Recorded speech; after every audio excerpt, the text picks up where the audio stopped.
Türkmenistan bilen Azerbaycan Respublikasynyň halklaryny umumy taryhy hemde köp asyrlyk dogonlyk gatnaşyklary birleşdirgen. Garaşdyrlyk ýyllarynda ýurtlarymyzyň arasynda syýasy, söwda, ykdysady we medeni ansanperwer ugurlar boýunça hyzmatdaşlyk oňun tejribesi toplanyrly.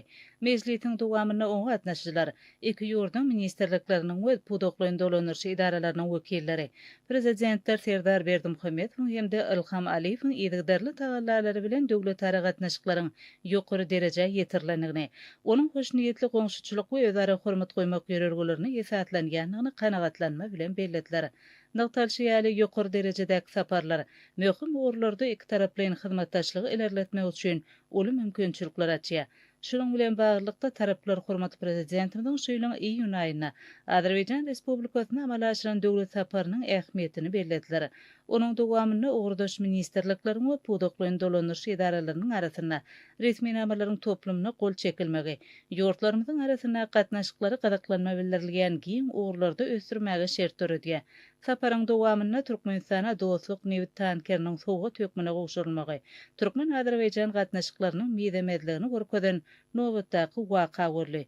Ýergelenini belläsek Türkmen halkynyň milli lideri, Türkmenistanyň halk maslahatynyň başlygy Gahrman Arkadagymyň başlangyjy bilen dostlukly goňşy ýurda sowga tökmüne Fizuli şäherine meçhedin gurulşyga alnyp barlýar. Duşlukda toparyň öňkü meselesiniň dowamyna gadandan alalaşyklaryň durmuşa geçirilişiniň barşy boýunça pikir alşdylar. Iki ýurduň degişli ministrlikleriniň we pudoklaryň dolanyrşy idaralarynyň kemde iş toparlarynyň arasyndaky hyzmatdaşlygy hatam çoňlaşdyrmak boýunça degişli teklipleri gararly. Türkmenistan we Azerbaýjan Respublikasy iki taraplyň görnüşde şeýle hem halkara guramalaryň we tewit dialogynyň çäklerini hyzmatdaşlygy netijeli ösdürgenler. Şu ýyl Türkmenistan Merkezi Aziýa ýurtlarynyň we Azerbaýjanyň döwlet başdanlarynyň konsultasiýa duşugyny kende garaşly döwletleriň arkalaşygyna başlyklyk edýär. Şunuň bilen baglykda taraplar öňde boljak çäreler barada durup geçdiler. Mejlisde gatnaşyjylar döwletara hyzmatdaşlygyň söwda ykdysady görkezjilerine aýratyn öz çekdiler. Özara garyp dolanşygynyň ýyl saýyn artmagy, borda hyzmatdaşlygyň üstünlikli ösdürilgenligini, söwda ykdysady ulgamda gatnaşyklaryň netijelik häsiýeti eýdigini görkezýär. Şunuň bilen baglykda taraplar ýurtlarymyzyň borda kuwatyny dol derejede durmuşa geçirmek üçin giň mümkinçilikleriň bardygyny belletdiler. Mejlisde ykdysadyýetin we maýy goýumlaryň türlü urlaryna, ösen tehnologiýalar pudogyna gatnaşyklary täze derejä çykarmagyň ýollary, söwda dolanşygyny giňeltmäge mümkinçilikler teljerildi hemde bilelikdäki işiň anyk meýilnamalary kesgitlenildi.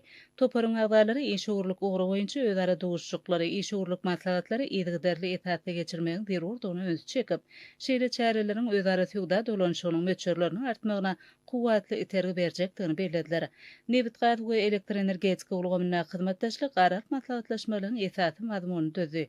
Belenilşäli iki ýurduň uglewadary serişdeleriniň ägurtly gorlaryna ýe bolmagy, dünýäniň energetika bazaryna tagallalary utgaşdyrmak, giňerimli düzümleýin tatlamalary durmuşa geçirmek üçin giň mümkinçilikler açýar.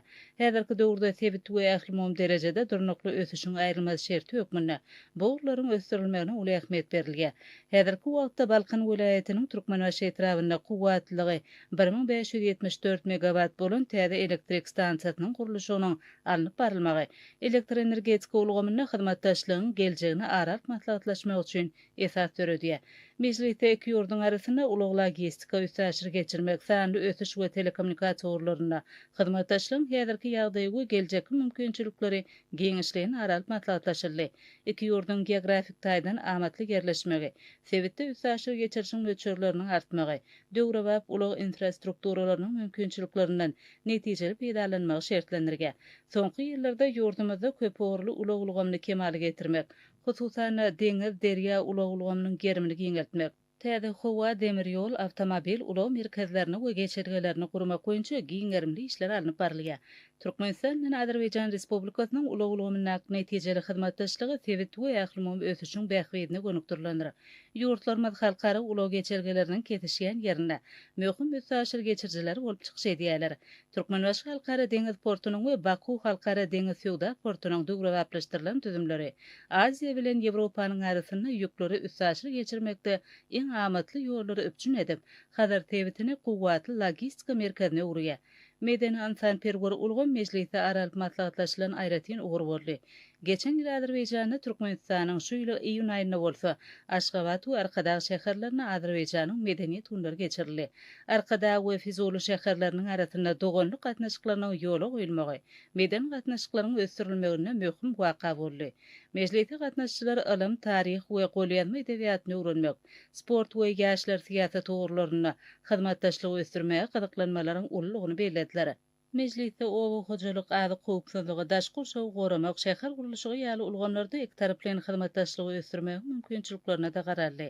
Mejlisde gatnaşçylar şu gedeki gepleşiklen iki ýurdun we olaryň dogonluk halklarynyň bähwetlerine, netijeli hyzmatdaşlygyň mundan beýlekde pogtalanyrylmagyna ýardam berjekdigine anam bildirdiler. Ykdysady hyzmatdaşlyk boýunça hökümetara Türkmen Azerbaýjan toparynyň 9-njy mejlisiniň jemleri boýunça kabul edilen degişli tetgirnamada hyzmatdaşlygy ösdürmek boýunça bilelikde durmuşa geçirilmeli işler ketgitlenirli. Türkmenistanyň we Azerbaýjan Respublikasynyň wekiliýetleriniň kıça düzümdäki duşşugyna, özara bähwetli hyzmatdaşlygy mundan beýlekde ösdürmegiň, gadandan alalaşyklary durmuşa geçirmegiň ugrulary boýunça giňişleýin pikir alşmalar boldy.